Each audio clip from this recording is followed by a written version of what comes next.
seorang ibu di Bandung menulis surat untuk Ki Candy. Dia bercerita bagaimana sebuah buku yang luar biasa mampu mempengaruhi anaknya, seorang pecandu narkoba, untuk bangkit dan kemudian sembuh. Bagaimana buku itu dan apa isi buku itu? Tapi kita simak dulu cerita tentang surat dari sang ibu. Ini dia cuplikannya.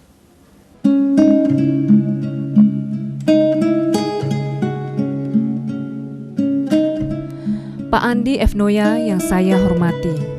Perkenalkan dulu, saya adalah seorang ibu di Bandung. Nama saya Windarti, usia 45 tahun. Nama suami saya Kosasih. Saya ibu dari 2 orang putra yang masing-masing sudah hampir lulus kuliah. Namun yang tertua Niko sangat bandel dan urakan. Saya dan suami selalu kehabisan akal untuk membinanya. Sekarang Niko terancam drop out. Suatu ketika beberapa waktu yang lalu, sore-sore saya mendengar isak tangis dari kamar Niko. Saya terkejut lalu mengintip. Susah saya mempercayai penglihatan saya. Niko yang kasar dan keras kepala menangis karena membaca sebuah buku. Hari-hari berikutnya, Niko sangat tekun menghabiskan membaca buku itu. Dan beberapa kali kudengar isakan dari kamar Niko.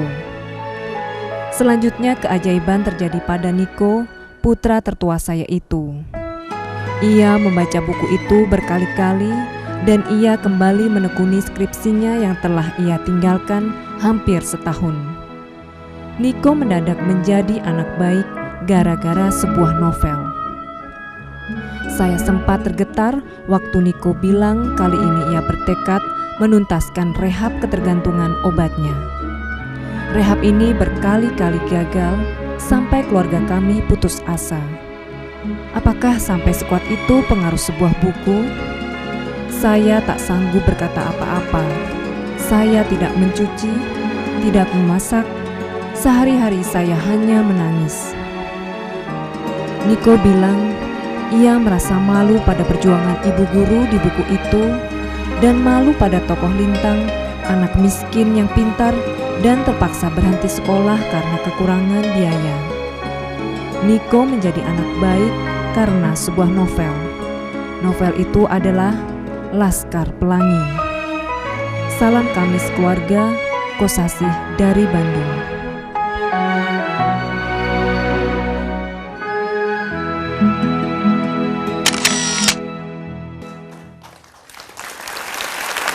Ya, itu tadi isi surat dari Ibu Windarti di Bandung.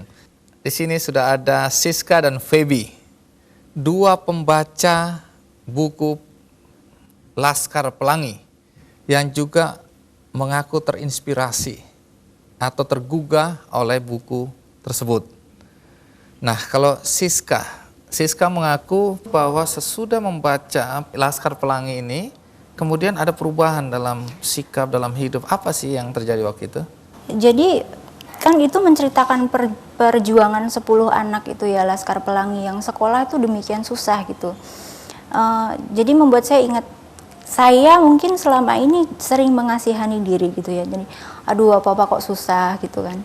Terus tiba-tiba melihat bahwa banyak sekali orang yang untuk sekolah aja sampai naik sepeda 40 km melewati tantangan yang sedemikian rupa. Kemudian guru yang ngajarnya hanya dibayar beras 15 kilo itu pun nggak selalu tiap bulan datang. Masih banyak orang yang memiliki demikian banyak kesulitan tapi mereka tetap punya semangat juang yang tinggi gitu. Jadi alangkah piciknya kalau misalnya saya cuman nyari kerjaan nggak dapat terus jadi putus harapan gitu ya.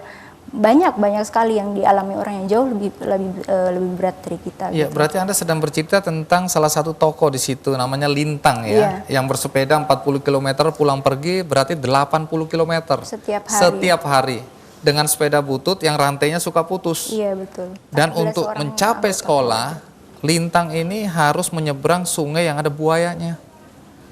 Jadi banyak betul tantangannya, nggak ada artinya dibandingkan keluhan Siska waktu itu. Dari situ Siska menyadari ya, banyak orang yang lebih susah, iya, betul. tapi tetap bersemangat. Kalau Feby, Nah, Feby ini juga terinspirasi oleh buku Laskar Pelangi ini ya. Apa yang mengilhami Feby di sini? Saya berpikir ke pendidikannya gitu loh. Apa yang Feby Mungkin lakukan? saya nggak bisa berbuat besar dulu gitu, harus jadi guru atau gimana gitu.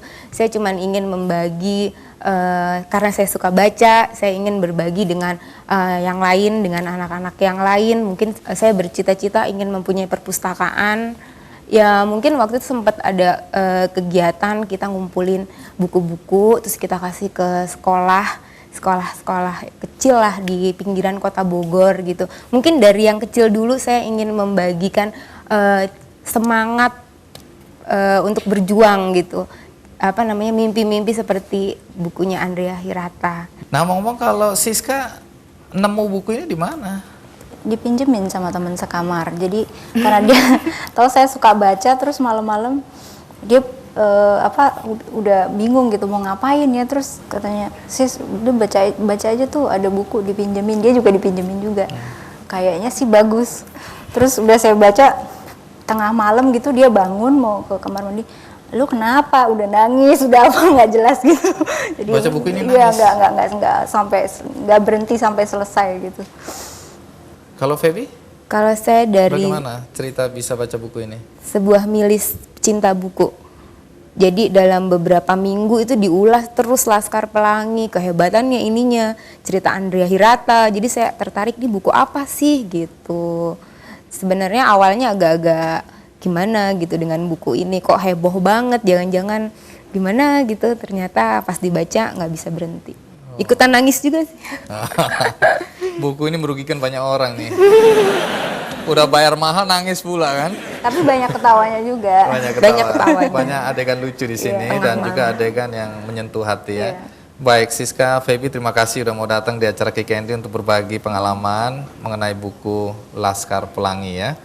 Dan siapakah sebenarnya penulis buku Laskar Pelangi ini? Pastikan Anda masih bersama saya di Kikendi. Manusia hidupnya tidak diselamatkan oleh pendidikan, tapi diselamatkan oleh keterampilan.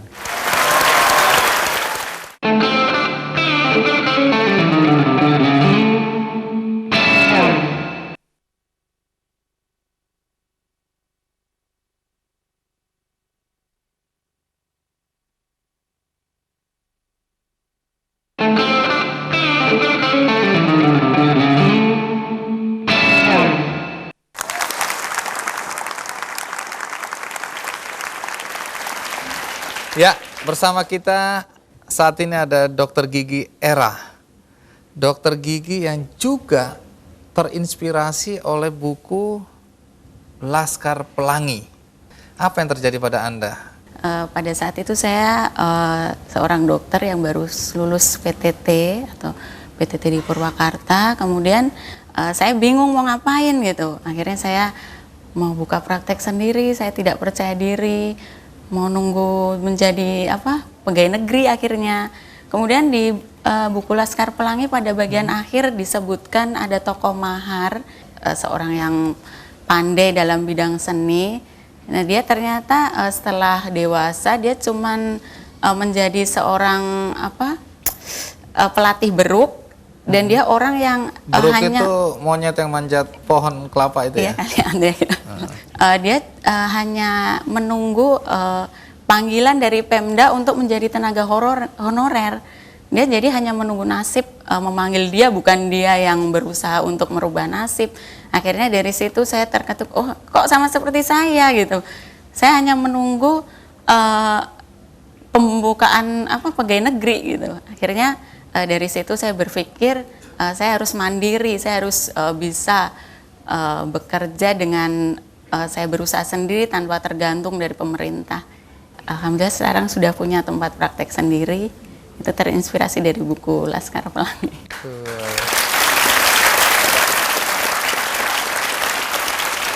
Ya, di sini juga ada seorang penulis buku yang sangat produktif. Namanya Gede Prama. Terima kasih untuk hadir Bung Gede Prama ya. Terima kasih. Ya. Dalam buku-buku Anda banyak sekali ya Anda menawarkan pemikiran-pemikiran, terus nilai filosofinya tinggi sekali. Saya termasuk pembaca beliau. Nah, apa yang ingin Anda sampaikan melalui buku-buku Anda? Mau menjalankan panggilan kehidupan. Saya mengawali profesi penulis sekitar 27 tahun yang lalu ketika masih di SMA. Tatkala itu ada yang saya baca di koran itu, manusia hidupnya tidak diselamatkan oleh pendidikan tapi diselamatkan oleh keterampilan. Saat itu saya berpikir, apa nih keterampilan yang harus saya kembangkan kalau mau hidup saya selamat. Sehingga satu-satunya pekerjaan yang tidak pernah saya lakukan tanpa terputus selama 27 tahun itu menulis. Jadi memang ini sebuah pekerjaan yang nggak pernah putus. Dan sampai hari ini teori itu betul. Yang menyelamatkan hidup saya adalah keterampilan menulis. Iya, luar biasa. Mungkin Anda punya pengalaman bagaimana buku Anda menginspirasi banyak orang. Pertama pernah disalamin oleh seorang ibu di sebuah mall di Jakarta. Disalamin gitu. Tapi cara dia menyalamin saya kalau mukanya itu setengah sedih. Terima kasih buku Bapak sudah merubah anak saya dan seterusnya. Ya. Yang kedua yang lebih menyentuh adalah anak saya Adi bercerita tentang papa mamanya nggak jadi cerai. Jadi suatu hari ini anak berdua sama papa mamanya sudah mau ke lembaga perceraian, saya nggak ngerti. Di tengah jalan ini papa mamanya tempur sudah, tempur, dak dek. Tiba-tiba bosen ini berdua tempur, dia dengar suara saya dari radio Sonora. Dua orang tua yang mau cerai ini, selesai saya berbicara di radio Sonora, Pak pulang ya Pak, nggak jadi cerai katanya. Apa yang Anda katakan di radio itu? Cinta itu sebuah perjuangan. Cinta tidak pernah datang dengan cara murah datang dari langit. Semuanya harus kita perjuangkan. Dan seringkali cinta itu baru mekar setelah kita melewati berbagai macam derita. Dan di ujung cerita itu saya mengatakan, derita bukan musuhnya cinta.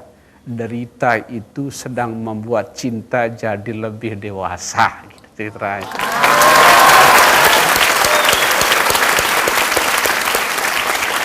Luar biasa, kita di sini semua mendapat pencerahan hari ini ya.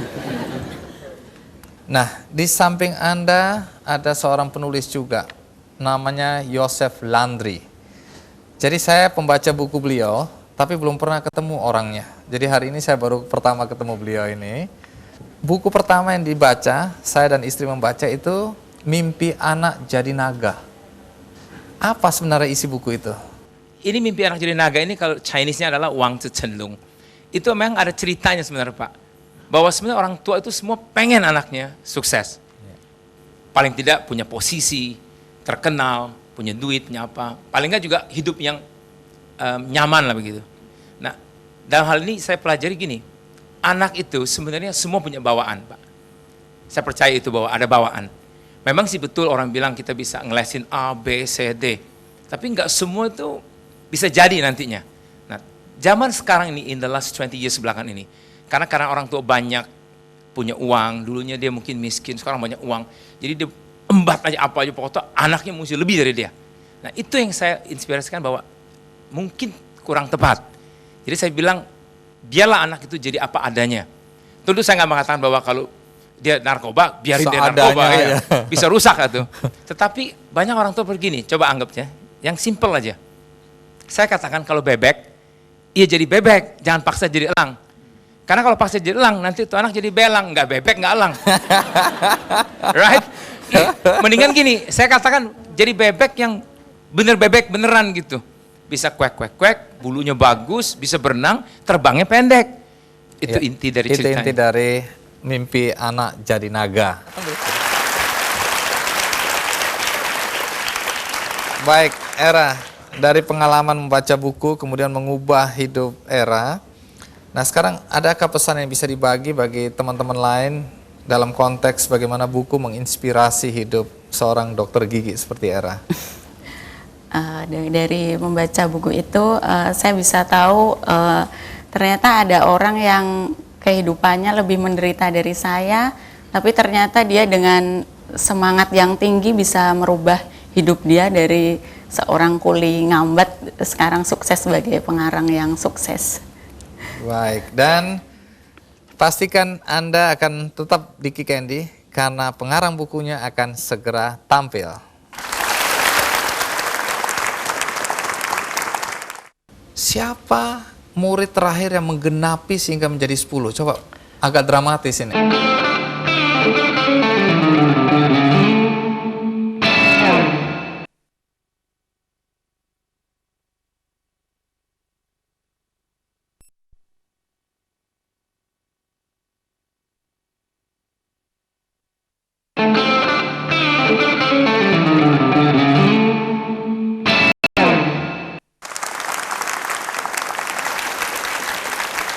Terima kasih Anda di rumah dan di studio masih bersama saya di acara Ki Candy, dan topik yang kita bahas mengenai sebuah buku yang menginspirasi banyak orang.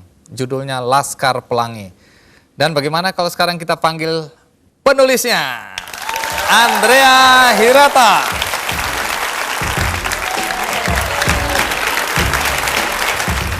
Halo. Terima kasih. Silakan. Akhirnya kita tahu siapa orang di balik buku ini ya. Pertanyaannya, ini buku novel tapi berbasis pengalaman pribadi Anda. Ini cerita tentang 10 anak di sebuah SD yang sudah mau roboh, dan kalau malam gedung sekolahnya dipakai untuk menyimpan ternak. Meneduhi ternak. Jadi apa bedanya Anda sama ternak? Dan murid-muridnya tidak pakai sepatu, kadang-kadang pakai sepatu plastik. Iya. Kemudian kancing bajunya copot semua. Dan apa yang Anda ceritakan lagi di dalam buku ini? Jadi Laskar Pelangi adalah julukan ibu guru saya kepada 10 murid terakhir di sebuah sekolah di pedalaman Pulau Belitung sana. Kami diasuh oleh seorang guru dari sejak kelas 1 SD sampai tamat SMP itu. Dan beliau mengajar sejak usia 15 tahun ya, Ibu Muslimah itu. Kemudian Siapa namanya? Ibu Muslimah. Ibu Muslimah. Masih aktif Ngajar dari sekarang. 15 tahun. Dari usia 15 tahun dengan bermodalkan ijazah SKP, Sekolah Kepandaian Putri, itu sebetulnya setingkat SMP. Jadi kami sekolah di sana dan bertahan terus dalam nyaris dalam kelas yang sama dengan 10 sahabat yang sama. Jadi 10 murid, satu guru, Iya, dari SD. sampai SMP itu gitu. Nggak ada penambahan murid sama sekali? Enggak ada, karena tidak ada lagi orang-orang yang mau mendaftar di sekolah tersebut. Sampai sekolah itu akhirnya rubuh gitu.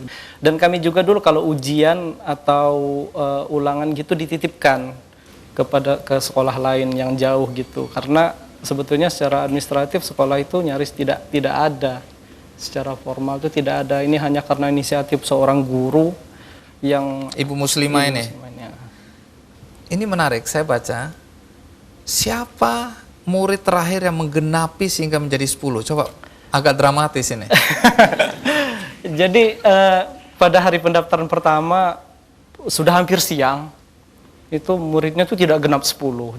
Jadi sekolah tua ini harus bubar nih karena kurang dari 10. Kemudian ketika pada sudah saat kritis tidak sampai 10 murid, tiba-tiba muncul seorang murid yang mau mendaftar. Sebetulnya murid ini dia kurang beruntung karena keterbelakangan mental yang namanya. Gara-gara dia mendaftar, akhirnya kami selamat dan kami bisa sekolah gitu di situ. Jadi dia mendaftar karena di tempat itu tidak ada sekolah luar biasa. ya di Belitung itu mungkin sampai hari ini Ini tidak lokasinya ada, di Pulau Belitung. Pulau Belitung. Dan di sana tidak ada fasilitas ya untuk anak-anak seperti itu. Jadi ibunya itu sebetulnya bukan menyekolahkan ke situ motifnya. Jadi ibunya itu menitipkan ke sekolah. Jadi disitulah awal seluruh kisah ini dan kisah 10 anak ini. Pada suatu ketika hujan lebat, jadi kami itu harus minggir di pinggir kelas karena bocor. Dan karena hujan tuh lebat sekali, ibu guru saya tuh nggak datang-datang. Dan kami ketakutan gitu di kelas karena masih kecil. Saya kelas 3, kami kelas 3 SD waktu itu. Kemudian tiba-tiba ibu guru kami itu datang berpayungkan daun pisang itu, dan pada saat itulah saya tercetus gitu dalam hati. Suatu ketika saya akan menulis tentang beliau. Dan Anda memang menulis dan Anda persembahkan ini buat beliau ya, Ibu Muslimah itu. Nah, pengalaman ini pengalaman batin Anda, walaupun dalam tulisan ini pasti ditambah sedikit percikan-percikan supaya... Pasti, karena ini sebuah memoir yang dikemas dalam bentuk sastra. Iya. Jadi pasti ada pendekatan-pendekatan dalam penceritaan ya, tapi semuanya terjadi di sana, dan dengan platform sosiokultural orang Melayu Belitung itu Iya. Nah, tokoh-tokoh di dalam Laskar Pelangi ini Anda jelaskan bagus sekali di sini. Tapi tokoh Lintang yang disebutkan menginspirasi Siska tadi, itu bagaimana? Siapa dia sebenarnya? Jadi Lintang adalah murid tercerdas ya. Paling pintar dia ya? Jadi kawan sebangku saya. Bukan berarti Anda ikut-ikut cerdas kan? Dia mau memaksakan kita menganggap dia juga cerdas. Ya. Belum tentu. Tapi saya ranking 2 dan saya ranking 2. Oh, ranking 2. Ranking 2 itu abadi ya. Ranking 2 saya itu abadi, saya gambarkan seperti lukisan ibu menggendong anak di bulan gitu. Saya berusaha menyaingi Lintang setengah mati gitu. Ya, saya selalu nomor 2. Lintang nomor 1. Ya, tapi saya selalu tidak ada suasana kompetisi yang jealous gitu ya, karena Lintang orang yang berjiwa besar. Dan sebetulnya sepanjang hidup saya terinspirasi oleh Lintang gitu. Gitu. Anda sendiri orang tua kerja di mana? Orang tua saya kuli di PN Timah. Dulu PN Timah berjaya di Pulau Belitung itu, dan ada sebuah fasilitas pendidikan sebetulnya di PN Timah di mana, tapi sayangnya untuk bisa sekolah di situ orang tua harus punya pangkat tertentu gitu. Jadi saya tidak bisa sekolah di situ. Ada satu yang aneh. Anda orang Belitung. Ya, betul. Namanya kok Andrea Hirata? Saya sempat berganti beberapa nama, seingat saya 7 kali ya. Tapi sampai ayah saya akhirnya menyerah, udah Bujang katanya, kau cari sendiri nama untuk dirimu. Saya membaca-baca majalah, zaman dulu ada majalah Aktuil. Terus dari saya lihat, Bandung ya, majalah musik. Di situ ada nama seseorang, ada berita tentang seorang wanita Italia yang agak kurang sehat pikirannya. Yang bernama Andrea Galliano. Dia seorang remaja gitu. Jadi saya bilang, ini Andrea nama aneh sekali, tidak ada nama orang Melayu seperti ini. Ibu saya juga bilang tidak ada orang Muslim nama seperti itu. Tapi ayah saya bilang, wah bagus juga, coba saja katanya. Itu ya, sebenarnya ada putus asa.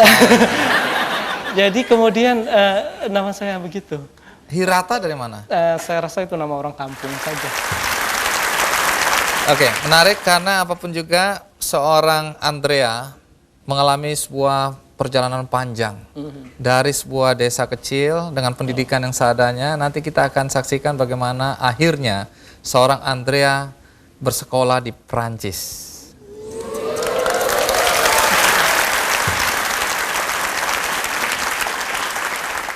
Kekuatan terbesar yang ada di balik buku Laskar Pelangi adalah cinta seorang murid terhadap ibu gurunya.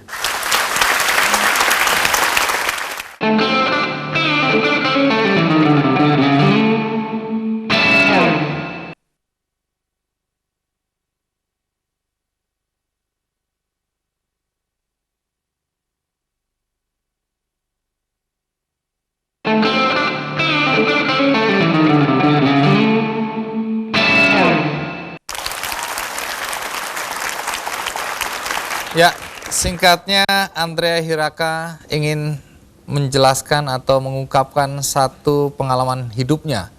Bagaimana dengan keterbatasan anak-anak atau mereka yang masuk dalam kelompok Laskar Pelangi tetap semangat untuk belajar. Nah, tim KKND mencoba main-main ke Belitung dan mencari mereka. Inilah kira-kira beberapa tokoh yang berhasil ditemukan. Kita lihat komentar mereka tentang sekolah dan pengalaman hidup mereka bersama Andrea Hiraka.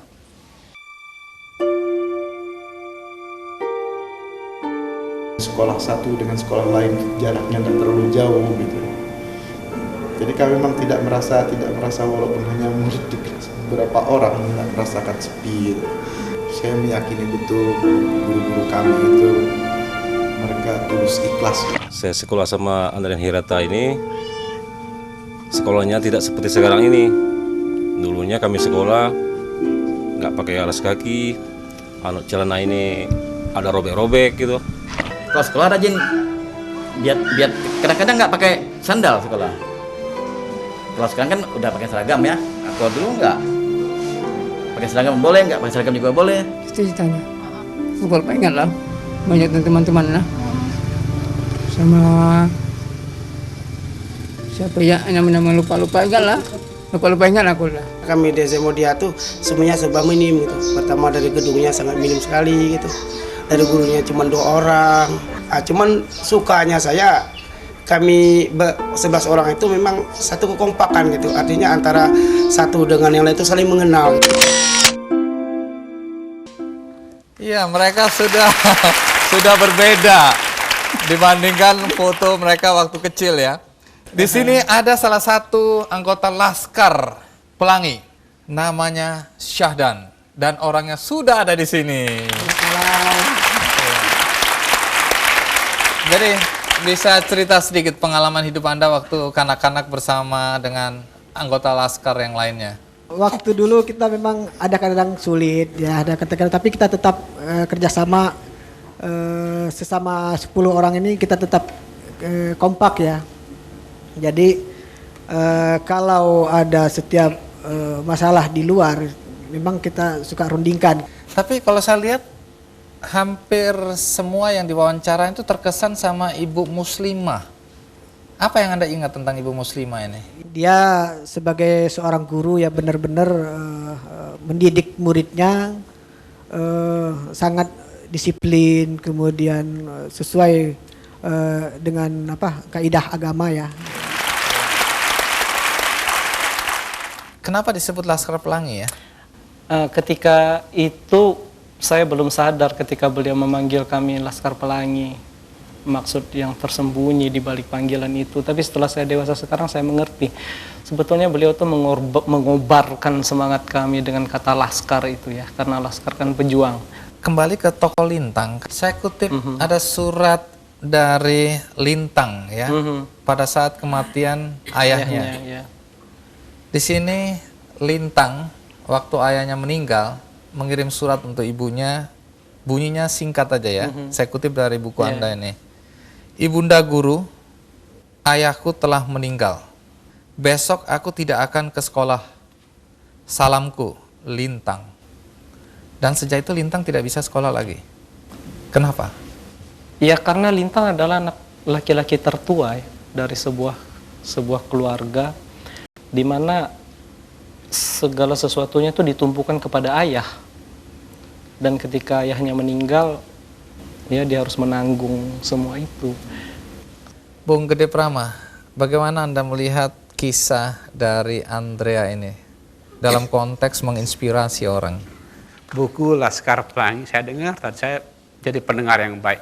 Sebuah buku yang tidak diniatkan untuk diterbitkan, tidak diniatkan untuk mencari uang, tapi buku yang ditulis untuk cinta seorang guru yang namanya Ibu Muslimah. Tidak terbayang dalam diri penulis kalau buku ini akan sehebat ini.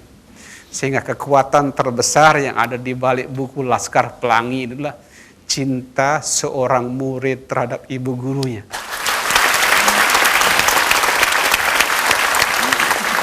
Ya, seperti Bung Gede bilang bahwa memang buku ini tadinya Anda tulis, kemudian di fotokopi atau dicetak terbatas 4 untuk diberikan kepada guru dan beberapa teman. Tapi ada teman nakal, ini dikirim ke penerbit. Dan kemudian oleh penerbitnya diterbitkan. Karena luar biasa. Penerbitnya adalah Bentang Pustaka. Dan kemudian baru 1 minggu atau 10 hari sudah cetak ulang untuk kedua kalinya. Dan kemudian lahir karya-karya lain Sang Pemimpi dan kemudian Endancer. Tapi satu hal yang menarik adalah kisah tentang Andrea sendiri. Ringkasnya bagaimana perjuangan dia dari kampung di Belitung, kemudian ke Palembang, kemudian ke Bogor. Nah, kemudian apa yang terjadi pada Anda? Sampai kemudian Anda bisa bersekolah di Sorbonne, di Paris, Perancis. Sebuah perjalanan yang Anda bisa coba ringkas. Sebetulnya saya pikir keseluruhan hidup saya adalah balas dendam ya kepada kekecewaan pada nasib Lintang. Ya, jadi saya berusaha keras agar tidak menjadi Lintang kedua gitu. Dan itu pengalaman yang sangat traumatis karena saya 9 tahun sebangku dengan dia. Dan saya tahu betul kapasitas intelektualnya gitu. Jadi sejak SMA saya sudah bercita-cita saya ingin meneruskan apa yang diam-diam pernah dicita-citakan Lintang dan tidak tertulis di situ, yaitu dia ingin sekolah ke Perancis sebenarnya. Terus saya merantau dan saya cari beasiswa setengah mati, belajar sampai jungkir balik karena saya tidak sepintar Lintang. Dan saya mendapatkan beasiswa dari European Union untuk sekolah di Sorbonne. Dan bukan kebetulan kalau pada saat Andrea di SMA, seorang guru sastranya, guru bahasa ya, mengatakan dan itu terngiang-ngiang terus terpatri di dalam hatinya bahwa kalian nanti suatu hari harus berangkat dan sekolah di Sorbonne, di Prancis. Betul. Dan itu terpatri betul. Dan dia mengatakan bahwa nanti kalian juga harus keliling Eropa dan Afrika. Betul. Dan itu terjadi pada seorang Andrea. Tapi bagaimana ceritanya? Kita akan tetap di Kikendi. Kami jadi menari seperti orang gila.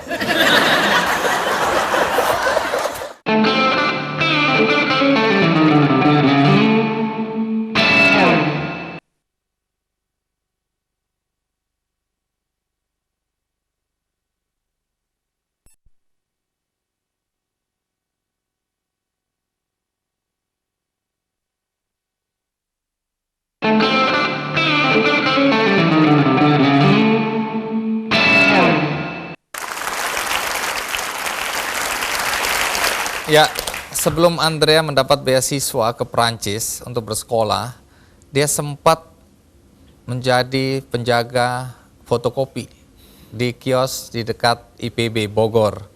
Kemudian dia pernah juga mencoba menjadi salesman barang-barang kebutuhan rumah tangga. Dan itu pengalaman hidup Anda ya? Betul. Tapi akhirnya beliau berangkat ke Prancis, sekolah di sana. Ini luar biasa. Ngambil apa di Prancis? Finance. Finance? Iya. Dan sekarang Anda kerja sebagai? Saya kerja di Telkom sekarang. Posisi terakhir saya instruktur di Telkom, di Bandung, di kantor pusat. Nah, tapi semua perjuangan dia, kalau saya lihat tidak lepas dari figur yang Anda sebutkan, ibu guru, ibu muslimah ya. Iya. Sayang ibu muslimah tidak bisa hadir di sini karena tidak dapat izin, karena mendadak kita undang. Tapi kita berhasil mendapatkan rekaman dari Ibu Mus. Ini dia rekamannya.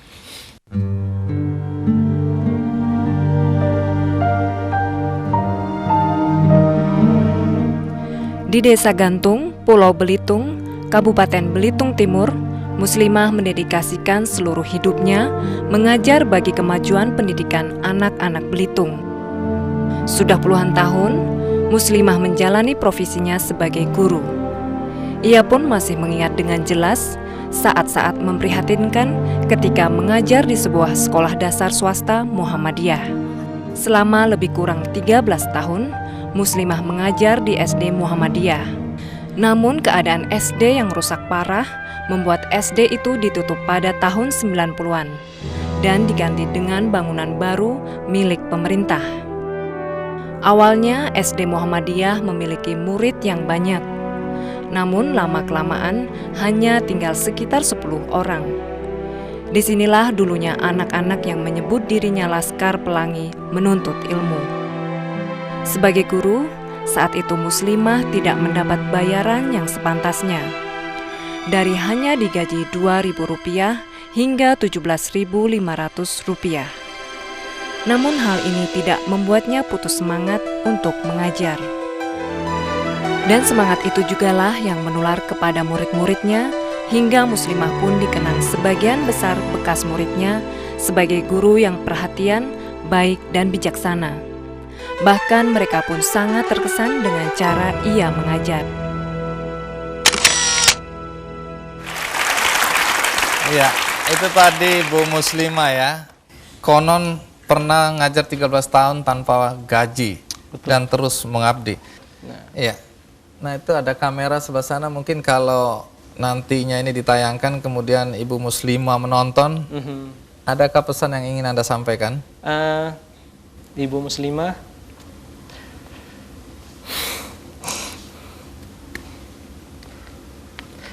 ya saya rasa nggak ada. Bacalah buku Laskar Pelangi. Karena Anda tidak sampaikan lewat kamera, bagaimana kalau kita minta Ibu Muslimah untuk hadir bersama kita di sini?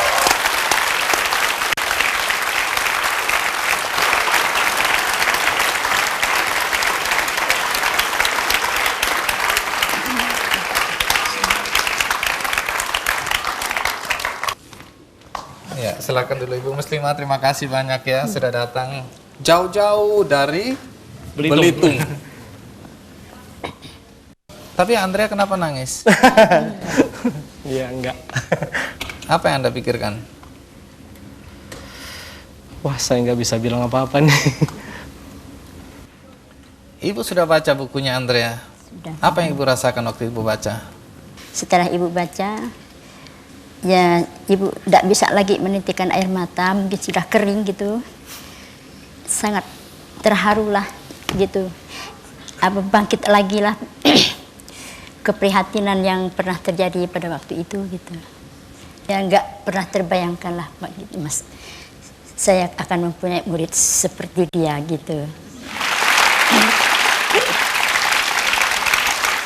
Saya sangat bangga, tapi nah ini menarik. ya, tapi saya nggak sangka kalau dia sampai menuliskan harkat saya sampai sedemikian gitu. Jadi ya kalau sekarang sih saya agak grogi lah gitu. Ibu terlalu disanjung ya. Masalahnya kan Ibu tidak terpikirkan akan terangkat seperti ini, karena selama ini Ibu hanyalah seorang guru desa biasa, tidak mempunyai kelebihan. Sekolah juga nggak tinggi, nggak pintar. Yang pintarnya muridnya gitu. Sangat rendah hati. Iya, Ibu dengar-dengar membawa sesuatu buat Andrea jauh-jauh dari Belitung. Apa itu? Ibu bawa apa ini, Bu? Sebentar saya lihat dulu, Bu. Jangan sampai meledak. Astaga, buah apa ini, Bu? Ini apa ini, Bu? Benda ini keramat sekali bagi kami Laskar Pelangi. Jadi ini buah, coba cerita. Suatu ketika kami karnaval dan Mahar menciptakan kalung ini. Ini kelihatannya indah sekali, tapi benda ini sangat berbahaya nih. Ya, ini sebetulnya adalah buah aren. Dan kami tidak tahu gitu kalau buah aren ini sebetulnya getahnya itu gatal sekali. Tapi dia bereaksi agak lama. Jadi kalau ini mengenai Anda, dia akan adem-adem aja 10 menit, 15 menit. Tapi sesudah itu, rasakan akibatnya. Dan akibatnya ternyata positif. Dan akibatnya karena kami jadi menari seperti orang gila. Di dalam karnaval itu. Dan menang. Dan menang gitu. Jadi Ibu ingat ini, kemudian bawa untuk dia. Terus Ibu bawa apa? Ibu kok kayak belanja ini, Bu? Bola, karet ya. Nah, ini kejadian masa kecil yang menimpa saya nih. Ini kejadian di salah satu karakter dalam Laskar Pelangi, ada namanya Samson. Seorang anak kecil yang sangat tergila-gila dengan citra maco. Kemudian dia bilang, Ikal, panggilan saya Ikal gitu. Kamu mau nggak itu dadamu bidang seperti saya? Oh. Tapi jangan bilang siapa-siapa. ini rahasia maut gitu, rahasia besar gitu ya. Kemudian dia mengeluarkan dari tasnya benda ini. Jadi maksudnya benda ini itu dibekamkan di dada gitu ya. Dan ini akan menyedot dada itu sehingga dada itu menjadi bidang gitu ya.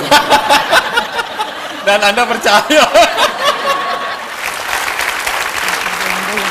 Baik, terima kasih Ibu Muslimah sudah hadir dan Anda memberikan inspirasi bagi dia dan memberikan inspirasi bagi semua kita di sini.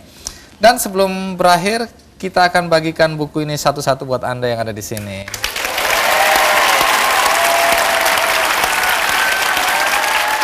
Laskar Pelangi.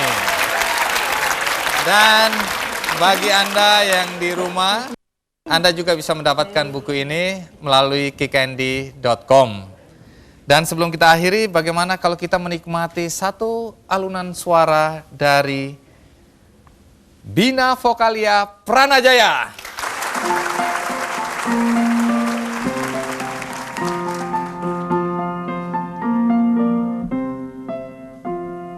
Pagiku cerahku, matahari bersinar, ku gendong tas merahku di pundak. Selamat pagi semua, ku nantikan dirimu di depan kelasku, menantikan kami. Guruku tersayang, guru tercinta, tanpamu apa jadinya aku? Tak bisa baca tulis, mengerti banyak hal. Guruku, terima kasihku. Nakalnya diriku kadang buatku marah, namun segala maaf kau berikan. Guruku tersayang, guru tercinta, tanpamu apa jadinya aku? Tak bisa baca tulis, mengerti banyak hal. Guruku, terima kasihku. Guruku tersayang, guru tercinta, tanpamu apa jadinya aku? Tak bisa baca